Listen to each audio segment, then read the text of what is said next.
Hello, this is Jay Mitchell, and we are back for another episode of the Libertarian Censored podcast, going over all the posts on the Libertarian Censored subreddit. Let's get right into it. First, we have, you notice that ANCAPs tend to blame poor people themselves entirely for being at the bottom of the economic ladder, rather than structures in place that help put them there, but if they believe white guys are shut out of the economy entirely, then they blame DEI entirely on that. Posted by Historical Donut 6758, and that's what I noticed.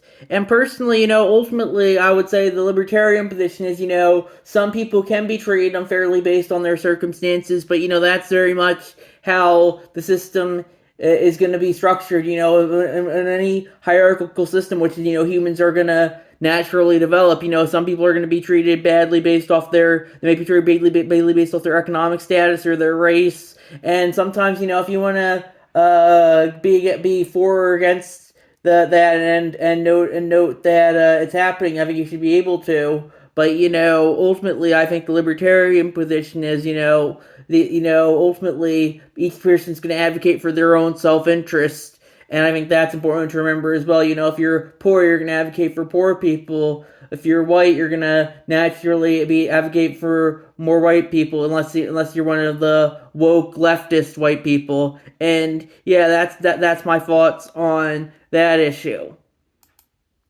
Next, we have NSW to New South Wales to effectively ban protests for up to 3 months as primary links Gaza rallies to Bondi terror attack, and that's from TheGuardian.com, posted by LegioX. And yeah, I personally don't really care for that, but just goes to show you the government can ban whatever protests it feels like, and sometimes there's nothing you can do about it. Of course, Reddit would care about this because they are more supporters of Palestine and the Free Palestine movement.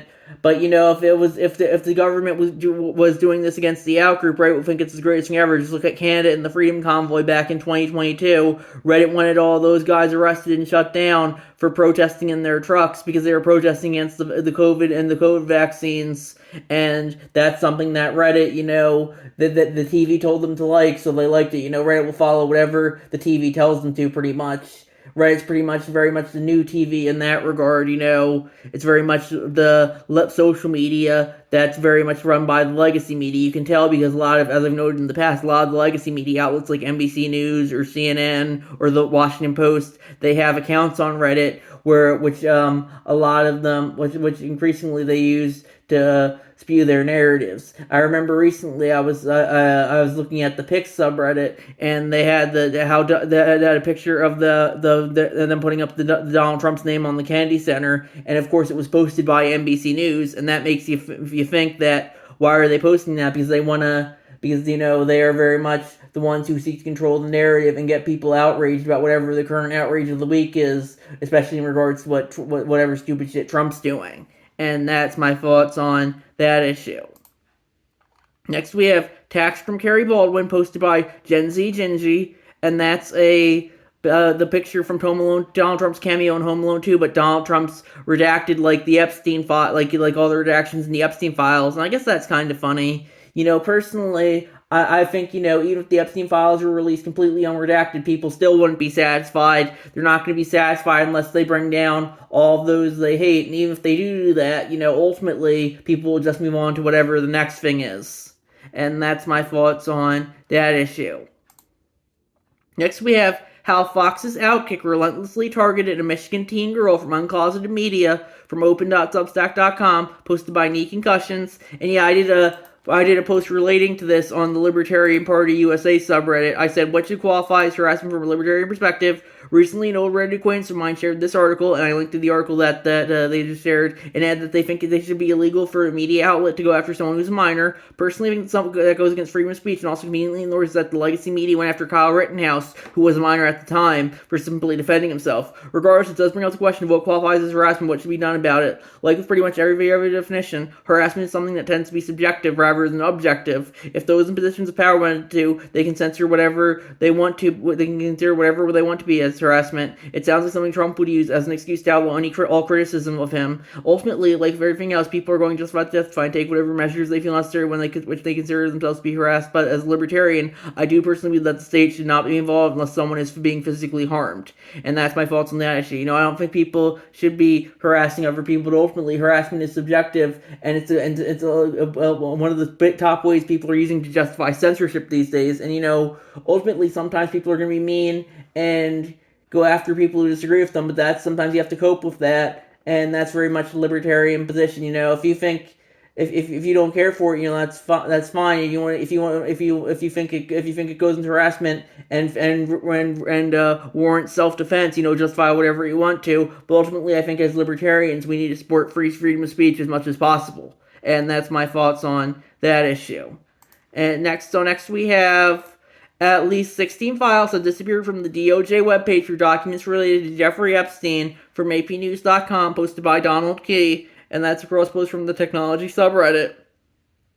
And yeah, I personally don't really care for that, but it just goes to show you that the government can hide whatever it feels like hiding, and sometimes there's nothing you can do about it. They're the ones who ultimately control who ultimately have whatever the resources to do whatever they want to, and sometimes there's nothing you do about it. That's very much of a law of life, is it? Who has the resources to do what? And the government, since they have the legal monopoly on the use of force, have pretty much all the resources they feel like to get away with whatever they want to. And that's my thoughts on that issue. Next, we have Pentagon fails its 8 audit in a row from taskandpurpose.com, posted by Ninja Lover. And yeah, it's interesting how the Pentagon can fail 8 audits in a row. If any person failed an audit, they'd probably go to prison. But the Pentagon can fail 8 audits in a row, and it will just go on, and nothing will change. It just goes to show you that it doesn't really matter what the government does. They can spend money irresponsibly as hell, and the Pentagon can keep failing all its audits, and nothing will change because the people are too complacent, and they're just too busy on social media just jerking themselves off, for anything to really change. And that's very much why I don't really care for social media, because, if it was around during the American Revolution or the Civil War, nothing would have happened. People have just been jerking themselves off all the time on social media rather than actually actively try and make change. And that's why I think you're seeing today people are more keyboard warriors than anything else, especially when it comes to politics. And that's my thoughts on that issue. Next, we have Jim Beam shutting down bourbon production at Kentucky distillery amid Trump's tariffs from independent.co.uk, posted by Ninja Lover, and they added, there were nearly 1,500 employees at the James B. Beam Distilling Co. in Kentucky last year, according to the newspaper. The company said it was assessing how to best to utilize our workforce during this transition in a statement to the outlet, and added it was discussions with the union.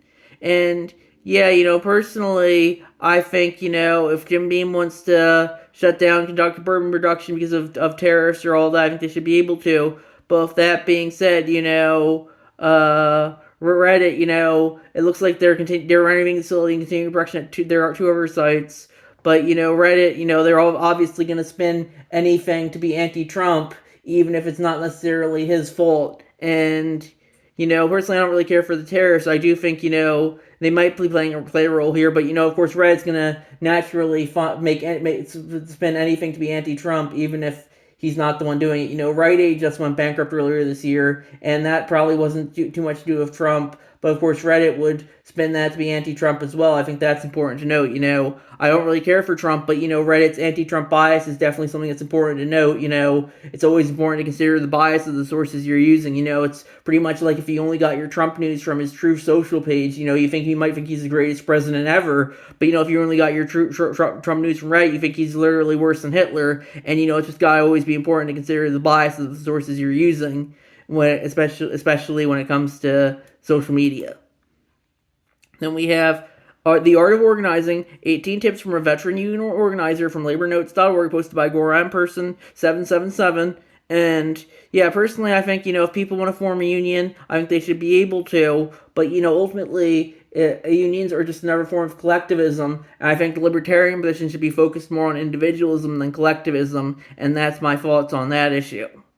Next, we have Liberty in Debt, posted by Helicopter Bright 8580, and they added, I saw a comment that briefly mentioned the belief that people who can't repay debt should become slaves, not advocating for just referring to, and I wonder what are your thoughts on debt repayment. In simplest way I can put it, 1, preventing someone from taking on debt that they can't pay is a violation of liberty as long as both parties agree. 2, any means of forcing them to pay this debt is a kind of violation of their liberty. 3, preventing the debtor from going as far as enslaving them is interfering with the natural consequence of the transaction, violates the liberty of the debtor to collect what they are owed. 4, allowing slavery is very not libertarian. The law is meant to protect those people from these things. But in this case, what is the most libertarian method of taking on debts? There doesn't seem to be any natural resolution that would not violate some type of natural liberty. And ultimately, I think libertarian positions, people are going to justify what they justify. I think debt is very much something that libertarians should be against. But ultimately, if people are going to justify what they justify, if they want to take out loans that they're not able to repay, there might have to be a punishment for that. And ultimately, if it does involve slavery, if people do want to justify slavery, ultimately I don't really care for it, but there does have to be some kind of repayment somehow, and that's my thoughts on that issue. Ultimately, sometimes debts do go unpaid, and you just have to cope with it. And that's my thoughts there, but people will justify what they justify, if they want to justify, if the person doing the lending wants to justify being as authoritarian as possible to the person who's in debt, I think that, ultimately they can justify that. If the person in debt wants to just skirt off all responsibility as much as possible, they can justify that, ultimately it's very much, that's what people are going to do, they're going to justify and act in their own self-interest, and that's my thoughts on that issue. Next, we have Massey on Face the Nation 1221 from YouTube.com, posted by Donald Key, and that's cross-post from the Thomas Massey subreddit, and that's a YouTube video from Rep. Rokana on CBS's Face the Nation with Margaret Brennan and Thomas Massey discussing Epstein files. And yeah, personally, I do like my Thomas Massey, but I do think the Epstein files, you can only go on for them for so long. Eventually, people are going to move on to whatever the next thing is. And that's my thoughts on that issue. Next, we have U.S. lawmakers threaten Pam Bondi with contempt action over unreleased Epstein material from BBC.com, posted by The Way to Beauty. And yeah, personally, ultimately, a lot of times, those in positions of power like Pam Bondi are never going to be held accountable for, their misdeeds. But, that's very much how government works a lot of the time. They can just justify doing pretty much whatever they want to without consequence. And sadly, that's how a lot of people are increasingly working as well. It's like how Donald Trump can pretty much everything he's done over the past decade and not face any consequences for it. Increasingly people are realizing that, if I'm not going to face any consequences for something, why just not do it? It's like, if your dog's shitting in the park, if you're not going to face any consequence for not picking it up, why would he pick it up? And that's my thoughts on that issue. Next, we have U.S. Justice Department halts funding for human trafficking survivors from TheGuardian.com, posted by Ninja Lover, and that's a cross-post from the In the News subreddit. And yeah, of course, Reddit's gonna always find an anti-Trump angle for everything. But, ultimately, I do think, if people, I think the libertarian position is, as I've stated previously, voluntary taxation. If people want to pay money for human trafficking survivors, I think they should be able to, but I don't think they should be forced to pay their taxes to human trafficking survivors if they don't want to. I think it's something that's very noble and well-intentioned, but, there's tons of other things you need to pay your taxes to as well, like, emergency services and libraries and public schools, and ultimately you can't pay for all these things, and in addition to human trafficking survivors, maybe if you have the money to, but I do think this is very much, I think as like everything else, as I said, it should be, if people want to pay money to these human trafficking survivors, they should be able to, but they shouldn't be forced to do so if they don't want to. Next, we have Trump regime blocks more in-progress clean energy projects, guaranteeing less competition and higher prices. Welcome to state capitalism, from CNN.com, posted by CH4Locks. And yeah, personally, I think the libertarian position is, if people want to do clean energy projects, they should be able to, but I don't think the government should be involved, because, if the government's involved, they can just cancel them if they feel like it, like they're doing here, and that's very much why all energy projects need to be more private than public, just like everything else from a libertarian perspective, because when something's public or government controlled, that means the government can just pretty much justify doing whatever it wants with it, and oftentimes there's nothing you can do about it. There's nothing you can do about it since it's private controlled as well, but at the very least you're not forced to pay money and obey all the laws of it. And that's my thoughts on that issue. Next, we have Mike Pence's think tank poached its top heritage staff as Magarish grows from Axios.com, posted by Ninja Lover, and they added, Pence told the Wall Street Journal that these staffers left because heritage and other conservative voices have been willing to tolerate anti-Semitism and supported some tariffs. And yeah, personally, if he wants to recruit these heritage staff, I think they should be able to. But I personally don't really care for either side of them, because Mike Pence, he's the angle he's going at is, oh, the heritage is too anti-Semitic. Well, in reality, heritage is probably one of the more pro-Israel out think tanks, and yeah, ultimately, I think, if they want to have a rift, I think they should be able to. But ultimately, I think the libertarian position, we need to be focused ourselves on individuals first and foremost, and a lot of the right, they're more into collectivism, especially when it comes to issues like Israel or tariffs. And I think that's very much the libertarian issue. Is we gotta focus on individuals. Next, we have President Trump to announce new class of battleships named after him. Report from nypost.com, posted by LegioX. And yeah, personally, I don't really care for that. But if he wants to do that, he's in a position of authority to justify pretty much whatever he wants to. And oftentimes, there's nothing you can do about it. It's whatever. It's this week's Trump outrage. Last week it was he's putting his name on the Kennedy Center. What's next week? Maybe he'll name a new national park after himself. I don't know. It's always one of these. It's one of these baits he does to get people outraged, and then they move on to whatever the next bait is. Next, we have they're attacking their own. D.C. Democrats irked by surge of left-wing challengers of House majority on the line, posted by Donald Key, and that's crosspost from the No Filter News subreddit. And yeah, personally, I don't really care for either the establishment Democrats or the non-establishment Democrats. They're both authoritarian tyrants in their own way. But ultimately, if they want to justify fighting, a lot of politics is infighting. You see that on the right now a lot too. And yeah, if you want to justify that, that's fine. Ultimately, no one should be entitled to any agreement 100% of the time, and that includes those who you view as being on your side as well. And that's my thoughts on that issue.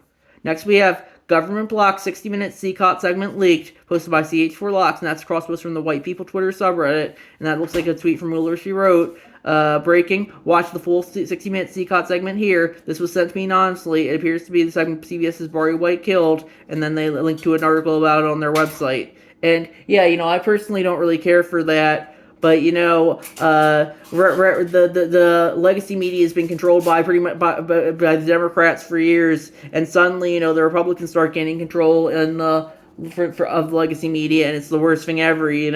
Personally, I think the libertarian position is 60 Minutes and the rest of the legacy media are becoming increasingly irrelevant. And yeah, I think the libertarian position, we need to start focusing on populist, well, not necessarily populist, I would say, more individual, independent media rather than